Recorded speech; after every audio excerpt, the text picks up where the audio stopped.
नमस्कार, मी वृषाली पाटील बातमीपत्रात आपलं स्वागत करते। सुरुवात करूया पहिल्या महत्त्वाच्या ब्रेकिंग बातमीने। संभाजीनगरमधून माजी आमदार हर्षवर्धन जाधवांनी उमेदवारी अर्ज भरलाय। कोणतंही शक्ती प्रदर्शन न करत हर्षवर्धन जाधवांनी हा अर्ज भरलाय। मागील लोकसभा निवडणुकीत जाधवांची उमेदवारी निर्णायक ठरलेली।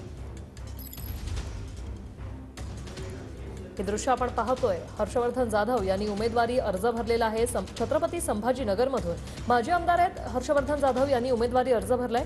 कोणतंही त्यांनी शक्ती प्रदर्शन केलेलं नाहीये, मात्र त्यांनी आज अर्ज भरलाय। मागील लोकसभा निवडणुकीत जाधवांची उमेदवारी जी आहे ती निर्णायक ठरलेली होती।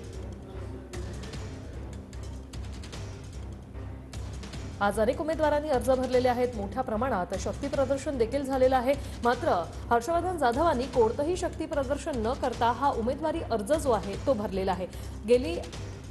गेल्या निवडणुकीत देखील त्यांची उमेदवारी जी आहे ती निर्णायक ठरलेली। त्याचा निकालावर मोठ्या प्रमाणात फरक जाणून त्यांनी दिलेला। आता हर्षवर्धन जाधवांनी आज उमेदवारी अर्ज भरलाय।